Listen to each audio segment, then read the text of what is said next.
ذي الكرم والمغفرة والامتنان.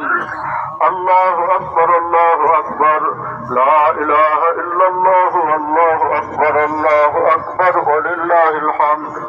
ونشهد أن لا إله إلا الله وحده لا شريك له ونشهد أن سيدنا ومولانا محمدا عبده ورسوله الذي أرسل حين شاع الكفر في البلدان صلى الله عليه وعلى آله وصحبه ما لمع القمران وتعاقب الملوان.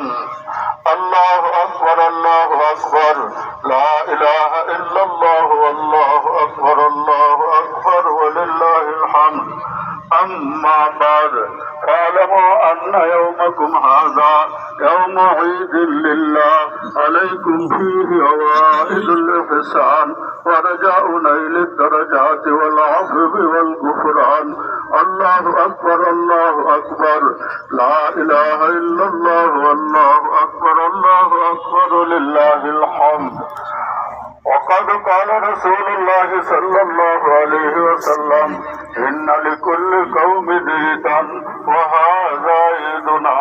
الله أكبر الله أكبر لا إله إلا الله والله أكبر الله أكبر لله الحمد.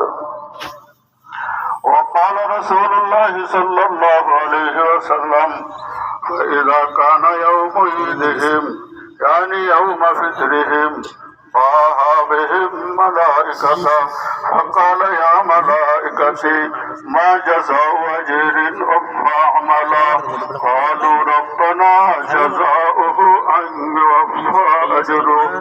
قال ملائكتي عبيدي وإمائي كذا فريدتي عليهم ثم خرجوا يعجون إلى الدعاء وعزتي وجلالي وكرمي وعلومي واتباع مكاني لأجيبنهم فيقول ارجعوا قد كفرت لكم وبدلت سيئاتكم حسنات فيقول فيرجعون مغفورا لهم. الله أكبر الله أكبر لا إله إلا الله والله أكبر الله أكبر ولله الحمد. وهذا الذي ذكر في ذلك اليوم كان فضلا. وأما أحكامه من صدقة الفطر والصلاة والخطبة قد كتبناها في الخطبة التي قبلها. نعم بقيت المسألتان. أما الصوم فقال رسول الله صلى الله عليه وسلم من صام رمضان